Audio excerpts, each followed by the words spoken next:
to be here, and like Joan said, they picked the perfect day for this because it's my Colombian mother's birthday, and when I told her I was going to do this, she said, "Ay, qué día tan bueno escogieron, mi cumpleaños."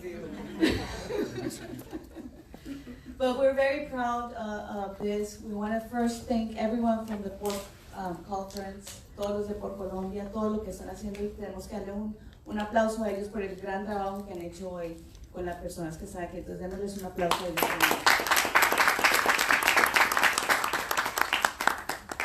Okay, so polarize.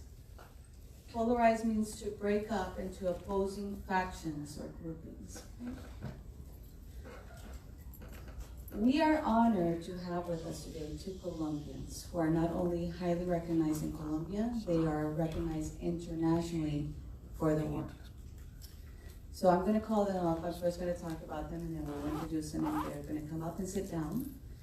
Everyone knows this recognized journalist and writer due to her sharp mind and her years of experience. She has been a reporter, TV and radio host for recognized national and international media such as Telemundo, La W, y Caracol, among many others. She co-hosted La Ventana en Caracol among Pedro Sepsek from 2008 to 2010. She has covered elections since 2004, including both Democratic and Republican national conventions. Let us give a round of applause for this knowledgeable woman, and from the beautiful colonial city of Cartagena, Colombia, Sabina Cobo.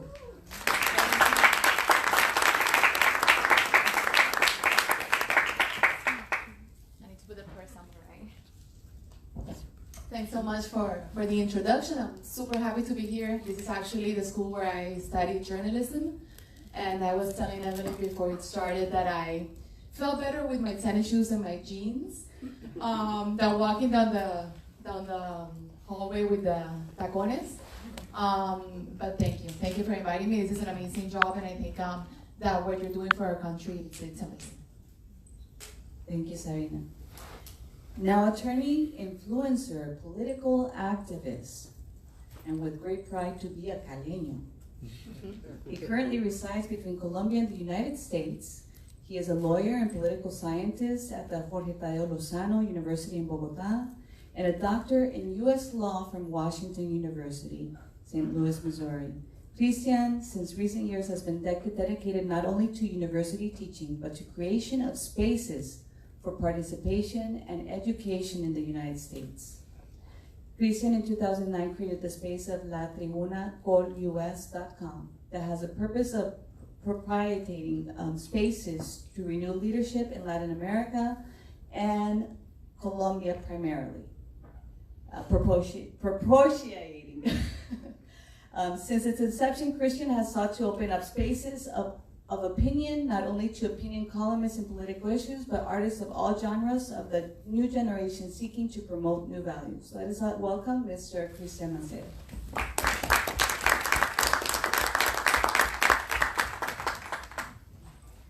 Hello everyone, it's a pleasure to be here. Thank you so much. I'm very happy to be in the middle of these two wonderful and beautiful ladies and very intelligent. So thank you so much for having me and for Colombia to give me the opportunity to speak today. It's also a very big pride to be a Colombian American, and making history as we move forward as a thriving community in South Florida and in the United States. So thank you for giving me. Well, thank you so much. Well, let's talk about something that I think we've been talking about often and throughout this morning. And we talked about the polarization. It's been a constant topic. It seems from this morning, and the central question I think in this issue is, yes, how did we become polarized? But also, how can we bring civility, reconciliation, and tolerance back to Colombia? I think that's something key. So I think in order to remember, and everyone lift their hands up, el colombianos aquí, if they remember their grandparents cuando hablaban de los conservadores y los liberales, levanten la mano si alguna vez hablaron de los conservadores y los liberales. Well, that was our history. They told us about those stories. But what's interesting is that there is a further history to this. And for the people who are, do not know the history of Colombia, I think one of the things we want to find out today is before los colombianos and liberales, before we have all these different parties now that are more than just los conservadores y los liberales. Could you, Christian, tell us a little bit of the history of how did we get where we are now with the different groups and these divisions that we see today? Well, Colombia has been a country usually divided by who occupies the land, and this has been a problem since the creation of the Republic. And this has generated for hundreds of years, 200 years of our Republic, that different sectors are in constant fighting for the land and control of it. That means that you have people that represent conservative ideals, and you have people who represent liberal ideas. And these people are divided into groups, businesses, and very influential people. And this has been going on for the past 200 years. And the violence and the history of Colombia in terms of politics is always mutating. And today we are divided into the right and the left.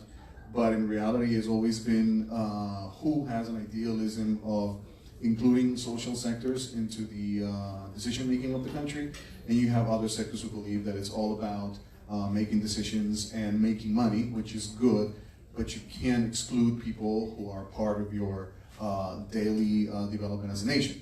So the country has been basically divided into these two ideologies, and we have been fighting each other for the past 200 years over who controls what, and the violence has mutated over and over into different types of leadership and people. But at the end of the day, it's the same thing. It's people who fight for certain ideals on the right and certain people who fight for certain ideals on the left. But these two sectors, which are demonized in the media usually, if you are on the right, people say you're a fascist. If you're on the left, they say you're a terrorist, which is not really what's going on, because in reality, those people who are liberal, who have a liberal mind, are not really a terrorist, and those who are on the right are not really fascist. Some of them are, just as like on the left we have people who think that everything should be for free, but at the end of the day, we are there trying to make or build a better country, and how we get to that point and how we agree on the paths to achieve that has been what has led Colombia to have an internal war over who controls what, which is basically, in a very short summary, not to get into so many details and bore you to death, but it's basically that.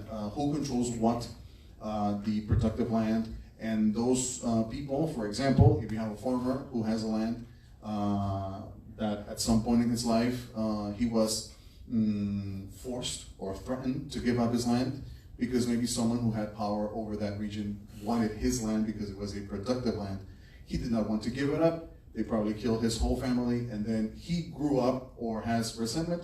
He goes up in arms, and then he starts vengeance process to kill those people who took his land. And we have been basically doing that over and over and over again. And we never really have understood that the real issue with Colombia's internal conflict is about the people at the bottom who don't have access to opportunities, and the people on the top that, in some cases, not all of them, do not want those people at the bottom to access any of it.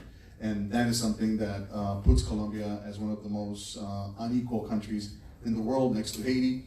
And even though we have a thriving economy in most cases, we have incredible people, talent, we have not yet come to understand that the real issue is solving the immense social inequality that we have. And until we actually get to that point, we will not be able to move forward as a nation. Do you have anything to add with that, Sabina?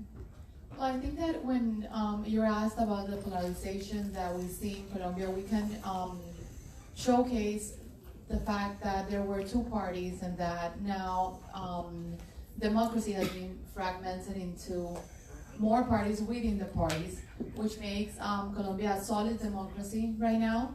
And I think that that's one of the issues that are key to communicate when we are talking on how are we going to get to the fact that what we need is to close that gap between inequality in different terms. So now, Sabina, you have worked with both media outlets. You've worked with Colombian media outlets and international media outlets, and some here in Florida. I think you saw how Colombians and then the international piece on how they handled the peace agreements, the presidential campaigns. Were there any differences, or could you tell us a little bit more about how you saw, if this created any divisions, how it was in Colombia, how it was here? You could explain a little bit about how that was for you. Okay, so basically the way that the peace agreements were communicated, of course, when you're looking at the local media, mostly what was going on, because they knew the history of the country. Most journalists in Colombia know why we're doing it. I think that we have great journalism in that country. And I think that even though there was a lot of criticism, because at some point some people felt, and this is something that has a very thin line, that newspapers, for example, like El Tiempo, were more linked towards the peace agreement, and then maybe more conservative papers, in a sense, like I could say at some point La República was trying to pursue it in a different way.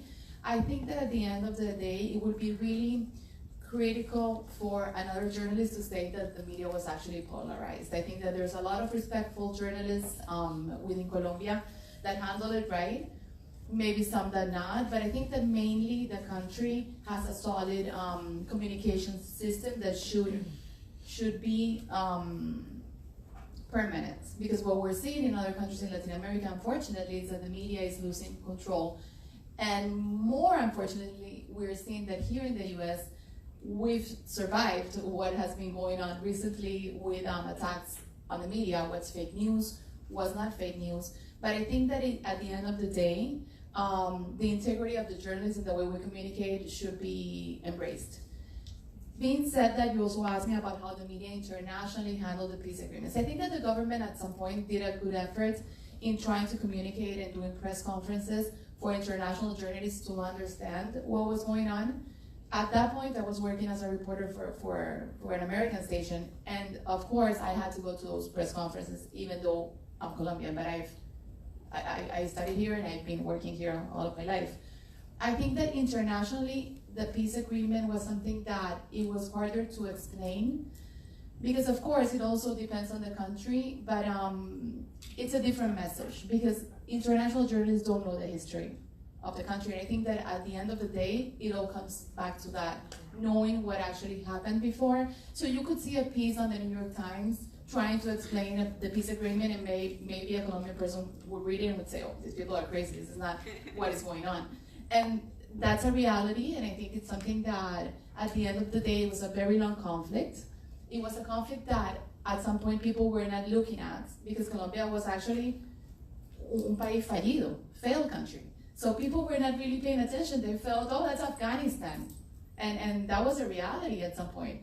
So now that Colombia has actually worked through this transition, in where we're back on the map, I think it's key as professionals to continue communicating that the country is actually trying to come out of what was a very long conflict, basically. Would you like to add something? Yes. There's something interesting about the Colombian conflict, which I will tell you my own personal story. I would say probably 5 years ago, basically because I was actually kidnapped at some point in Colombia. And when I arrived here in the US after that kidnapping, for me it was very troublesome or hurtful to know that I had to leave many things that I had built in Colombia to start from zero here. So I had some personal resentment, which basically led for me to lean more to the right in terms of how I viewed the internal conflict of Colombia. But over the years, there was a process of evolution in the way I thought about this, and I came to learn something very important, that you cannot understand someone's life or mission or ideology until you actually put yourself in the shoes of that person. And one of the biggest problems that we have today is that we never do that. So we always say, oh, you are bad, oh. But we always point the finger, but we never understand the people behind the motive. And I had the chance to talk to a soldier in Colombia at one point, and he made me realize how bad the conflict had become and how important it was to understand that it's not about who's for or against the war, it's about understanding the social conflict behind it. And when you actually understand that the people who fight the war is not people like me or people like you sitting here, it's actually people, farmers, people who have incredible social issues, people who don't have access to education. When those are the people who fight the war, then the people in the cities don't really know what's the war. And when you go and say, yeah, let's give him hell, let's give him up, then yeah, cool, excellent. But then the point is it you who's going to do it? If it's you who's going to be sending your children to go to war, then awesome. And the discourse, obviously, on the right is going to be, yeah, but like we have to go like after these people. And I agree. I don't agree with impunity. I don't agree with letting people get away with crimes against humanity. I do not, and I'm not comfortable with FARC being in Congress. I am not comfortable at all. And I'm not comfortable with the level of impunity that they were able to achieve. But when I put like on a balance what's like in store for Colombia, and I travel to Colombia regularly, but the media doesn't really tell you this, and sectors on the right don't tell you this. But the reality is that we have a lot of tourism. When you go to Colombia and you are down there and you understand what's going on, you'll see that there's a lot of people now from Germany. We have direct flights from Germany, from France, from a bunch of countries that we never even thought of before because they were afraid of going. Regions that were like completely lost and abandoned, people are going there now. And you don't hear that in the media. All you hear is like, oh, like the peace process is terrible, but nobody tells you the realities of that. And I'm saying this, and somebody can cast me, oh, like this guy is like a terrorist, he's in favor of FARC. I'm not. I think those guys are bandits, they're terrible, they were not good for the country. But we also have to understand what led to that. How did we get there? And as I said before in my introduction, Colombia's conflict has mutated. And there's a lot of actors out there that we don't know of, or that we know, and they're just there, and they have been contributing on both sides to this war because they have interest in it. But at the end of the day, for me, the most important thing is to tell people the story the way it is. Tell the story from the perspective of the left, and tell people the story from the perspective of the right. And I'll tell you this, and I'll come into what's going on here in America. I'll never take CNN's word for anything, or Fox's word for anything, or any other, like NBC, CBS. But I'll watch them all at the end of the day. And at the end of the day, I'll draw my own conclusion. The same thing happens with Colombia. You have to be able to first understand what's going on. Two, you cannot take just one source or one output word for it. You have to be able to understand. And if you're a Colombian who lives here and who doesn't really understand, you just can't take someone's word and say, oh, like this is bad, the peace process is bad. It's not bad, but it's not good. Could we have done something better? Yes, of course. Did the government make mistakes? Yes, it did. But at the end of the day, I'm not here to defend any leader or any politician or to take sides. I'm here to tell you things the way they are. And for you to take a middle point in order for you to understand that there's always a reason behind every story, and that we always have to be able to understand that we have to protect those people who are either kept from accessing opportunities, and we have to be able to have a more equal state in order for Colombia. We went from being a failed state in terms of security and democracy, but we're still a failed state in terms of how we provide equality to the people who need it the most. And until we are able to solve that problem, then we'll be able to say that we are really at peace. We just started the first part, and we cannot go back. But we have to move forward understanding that, yes, we made mistakes. We have a bunch of band-aids and terrorists in Congress. We're not happy about it, but we have to move forward now in how we fix it, and we do not allow other groups to do the same thing, but we also protect those people who for years have fought the war. It's a little bit irresponsible in how they portray the facts, but if we actually do the exercise of understanding our own conflict, then we'll be able to help future generations for avoiding these things from happening again. Well, but you know, what you were mentioning about education, I think that you touched something very important, because we all need to educate ourselves. And I think it's great to look at different aspects and to come up to your own conclusions. But let's talk about something, and let's lift our hands up again, because I think that we need to go deep into this. And one of the things I wanna ask you, okay, you as individuals who have family members in Colombia, lift up your hands if in this presidential election someone in your family had some type of division with other family member.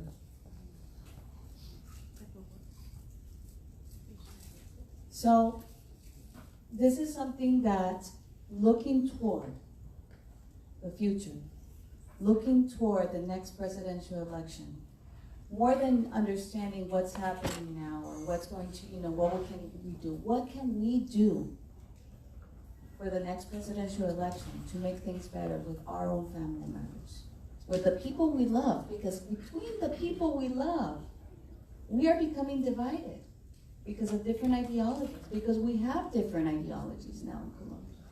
So what can we do here today to come forward so that the next presidential election is not the same as what we saw in the last one? I think that it's a lot about acceptance and being able to actually accept what other people think. And I think that when we go back into the way that the United States has been, because I always like to make the comparison because we're here, in the sense that you could see divisions before within our Congress, our US Congress, but you could see them trying to negotiate and then coming out of that room and being able to go and grab a coffee. I think that that's something that needs to be practiced a little bit within our same families. And tolerance is key, but it's also a matter of ourselves, like media in my case. I have to communicate many messages. It's also a campaign that the government has to be able to do, the government that it's actually in place at the point. It's also a campaign that the opposition of that government has to take. I think that what happened in our past election in Colombia, it's very relevant in the sense that Colombia continues to have a solid democracy, and we are entering what is going to be the real peace, not agreement, because the agreement was signed, but you said it, Christian. We're coming into how do we accept that we need to live in a different Colombia. And I think that when everyone communicates that message and understands it, we are going to have a better way of seeing the elections. There was a lot of terror as well that was filtered within this past election because we have Venezuela next to us, right? And a lot of people were thinking that if at some point Colombia came into a left party with Gustavo Petro, we were going to become Venezuela. And of course, the right kept saying, it's gonna happen, it's gonna happen, it's gonna happen. It's all a political game, and all these topics are communicated. Same happens here within the US. We're seeing Trump at the border saying, okay, all of the immigrants have to leave. And at the end of the day, that has to go through a whole process for it to be executed. So I think that separation of powers is also very important. And that's another issue that Colombia has to work on. And very clearly, the separation of power hasn't been the best. I mean, no one believed the courts in Colombia before. I don't think that a lot of people believe the courts right now still. So I think that there's a lot of subjects that have to improve, and it's in the process of happening.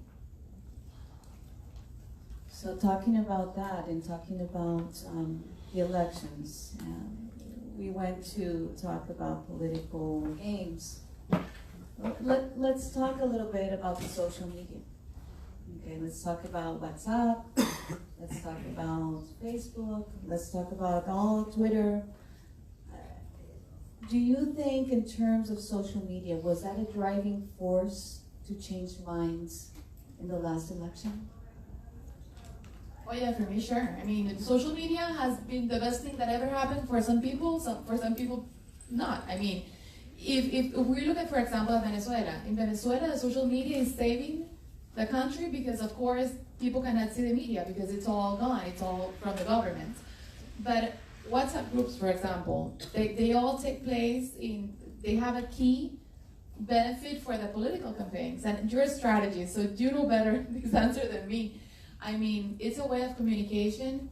Yeah, there's fake news out there, but it's a reality, and it's something that has to be accepted. No one is going to shut down social media.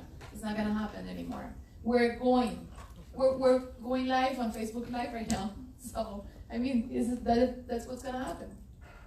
But Christian, in terms of, let's say, talking about that, yes, you can use social media for the good. But let's say WhatsApp, you could put things that are not true. How do those topics of maybe targeting, let's say, a candidate in a way that's not correct, and how can we fix that? I personally believe one of the ways we fix this is us learning about the candidates, for us to educate ourselves. But in general, when we get these messages or these memes that we we all saw, these memes, and you said, where is this coming from? What can we do? Either should we expose it? Should we present it? Should we find out where it's coming from? What can we do to protect ourselves or to improve this in the upcoming elections? Because it will happen again. And who knows what will happen next time. So I think that what is our armament? What is our gear as citizens of Colombia to not fall into these traps? Well, I think that, and for all the younger generations who are here, and for adults and anybody here who's seeing us or listening to us, for me there's something that will always flare out, which is work. When you as a politician, you sit down for 4 years and you wait for 4 years to do your job, then you're not doing anything. And even if you lose an election, you have the duty to continue doing what you promised in campaign. You just cannot sit. And when politicians come here or to any platform and tell you that their job is to extend their hand to the people when they really don't do it, that's a lie. And when you lie to people in their face, then that's basically misleading your own constituency. So for me, it's like politics is a very simple thing. You have a job to do, you have a passion, but at the end is service. You are there to serve, you're not there to serve yourself. And when you as a public servant understand that your duty is to serve others, then things work much better. And at the end of the day, my message to everybody is that if you're a young person, you have to get involved in politics. And you cannot allow politicians to just lie in your face and not fulfill their promises. And if they don't fulfill the promises, the public, the people, everybody who's here, we're the primary constituent. And the Constitution in any country says it. If your elected official will not do his job, if he fails to deliver, you have the right to gather and to work with other people to make things happen. And people should not take people's word for it, but if you see a politician, whoever it is, whether it's elected or he's not elected, or she in this case, if they're really working for their community and if they're doing it, then that means that they really love what they're into. And I think that's the main idea, not only understanding a politician's job and not demonizing a politician, because most people say when people hear the word politician, oh my God, he's corrupt, he's terrible. No, we have very, very good people out there doing excellent jobs, but most of the time, the media does not focus on these people because politicians are not something trendy. You prefer to hear, I don't know. I'm feeling attacked here every time he says the media. I'm like, oh my God. We need to wake up the people because I know, but sometimes, but sometimes it's really the truth. It's like the demonizing of politicians, sometimes it's true, but it's not really fair to say that all politicians are corrupt, because it's not the case. So the job of everybody here when election time comes is not to swallow everything full, is to analyze proposals. And if someone is called an extreme left person, or that he will destroy the country, then go to the facts.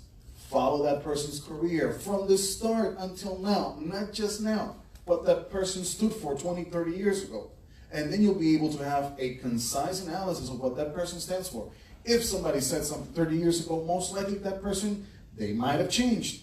But people don't change that often. So if a person has been consistent with a policy, then that is a politician to follow. If a politician changes, or a politician, you can be on the right on some issues, you can be on the left on some other issues, but you have to be coherent with your message. And the job of everybody here is not only to hold politicians accountable, the media also, but you have to be able to look at a WhatsApp message and say, I don't know, let me check the facts. Or not what most people do, oh my God, yes, Ivan Duque, he's a terrible guy, oh my God. No, check the media, check the sources. If what they're saying is true, then okay. The same thing goes for anybody like Mr. Petro or Mr. Trump. If you get a WhatsApp message, oh my God, Petro is terrible or Trump is terrible, is he really? Is the message really true? And if it's really true, okay, cool, hold that person accountable. If it's not true, but you have to follow the facts. If the facts tell you that that is not true, then that is something that is not a trustable source, and that's the way politics should be held, but not by political leaders, but by you people who have the obligation to go out and vote. And once you have the obligation to vote, then you have the obligation to do your homework. Follow the candidate, understand what he stands for, and then you'll be able to make a responsible decision and how to move forward.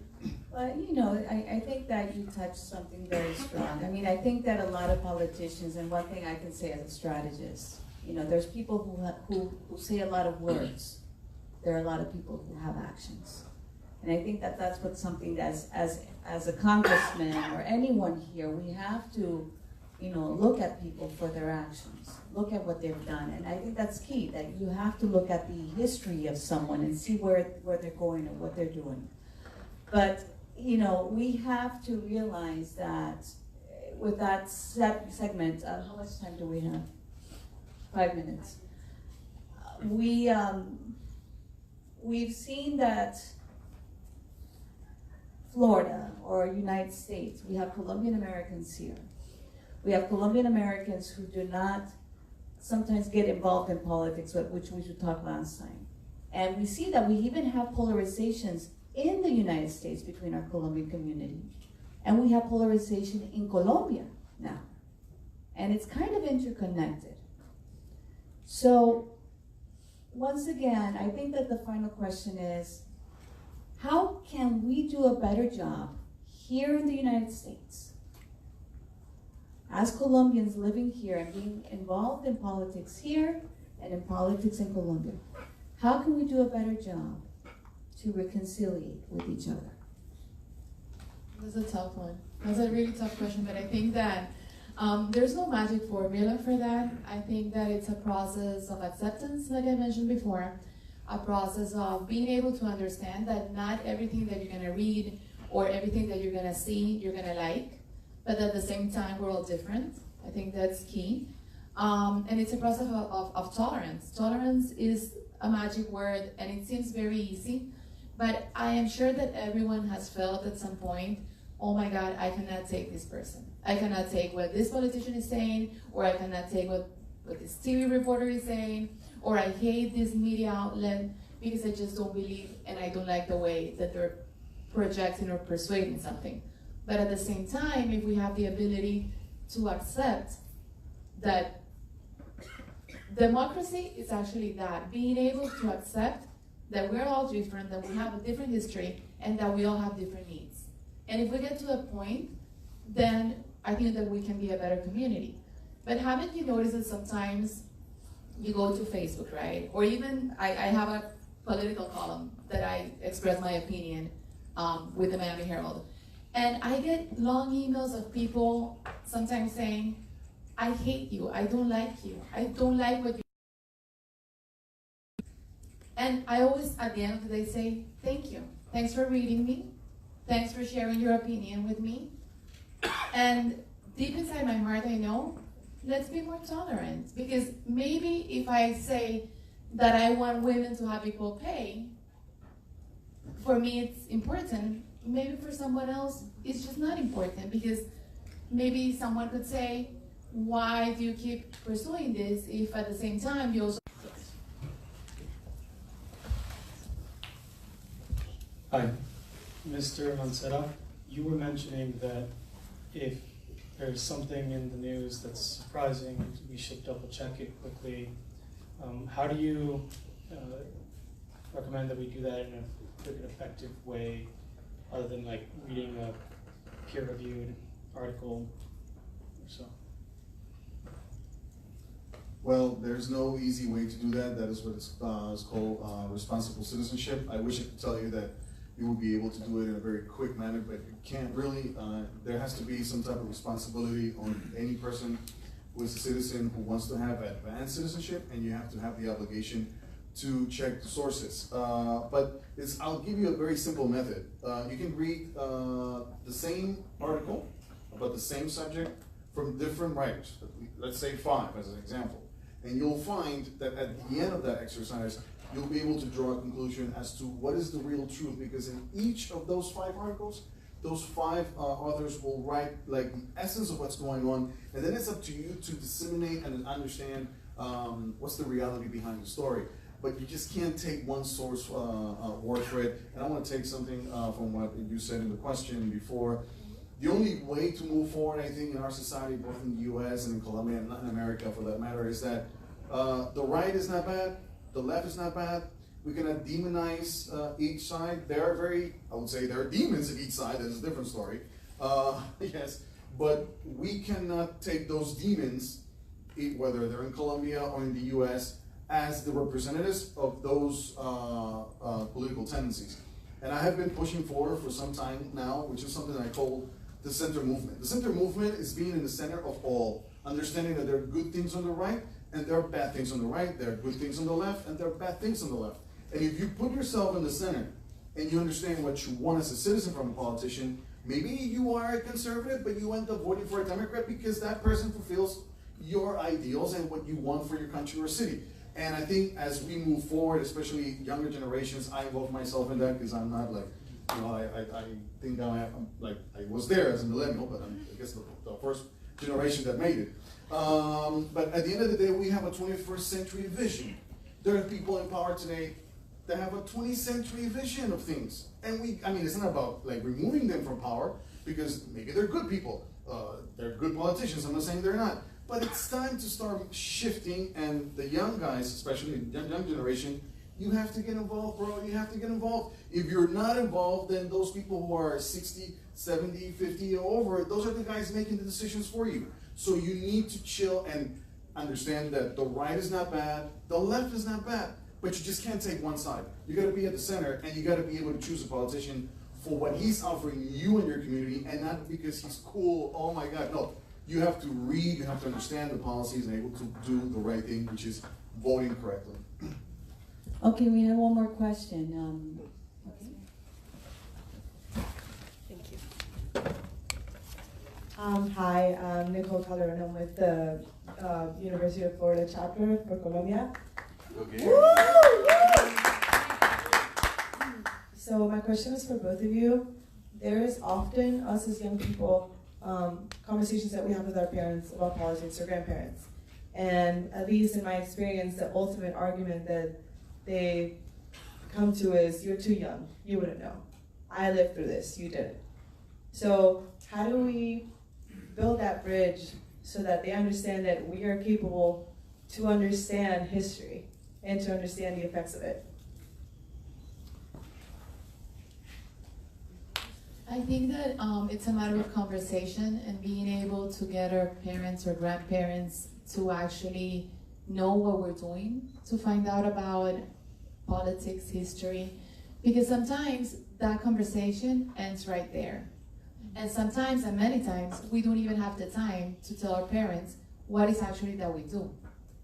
Because we don't sit with them at the table, we sometimes don't have time to have dinner with them and tell them, listen, mom, dad, grandma, I am learning this at school. I'm taking a Latin American International Affairs course, that it's great. And then I think that from that knowledge, when they start seeing that we are not only, or you are not only at this point, young people that are trying to know what is your purpose, they're gonna respect you a little bit more. So I think that's key, starting a conversation. When I take my children to school, and it's funny, my two children, they love politics. And when I pick them up, that's the only moment when they talk to me. Because when they get home, they tune out of everything. So that's the moment when I start the conversation with them and I start asking them, what happened today? How do you feel about it? And some people say that that's not really possible to exist, but it does exist because I exist and I have a view of politics that is concentrated on that. I believe in security, but I also believe that social matters are very important. And some people cast me as a conservative, some people cast me as a, I don't know, maybe a weird liberal, but I am a liberal at the end of the day. And being able to interact not only with your parents, but people who disagree with you, I think the best way to do that is that you have to start the conversation understanding that they don't think like you, and that whatever they think is not bad. Whatever they think is not wrong. And if you're able to twist the argument and let them understand that you also have an argument, which is really important, and that you're not just saying, well, I think Obama is cool because like he speaks really well. No, like the argument has to be, what did he stand for? And then based on that, you can actually have a very intelligent argument to say, well, he wasn't so bad on these issues, but he was terrible on others. And that's political opinion based on facts. The same thing about Trump. You may think Trump is terrible, you don't like his hair, okay, that's fine. He looks too orange, fine. But you know, yeah, but the issue is not about how he looks. The issue is what he stands for. On some issues, he's right. On some, he's not. And you have to be able to give the right argument so that someone who is listening to you will be able to say, maybe she has a point. But you cannot enter a conversation telling someone you're wrong. You got to be able to tell them, hey, well, maybe you're right, but not so much. And then you're able to lure people into understanding what you're thinking, and maybe they'll agree with you, but it's up to you. Yes. Well, let me end with this, and I wanna end by responding to your question. As Colombians, as human beings, I think the way to always start, especially with the divisions that we see with our family members, is to start with love. To start the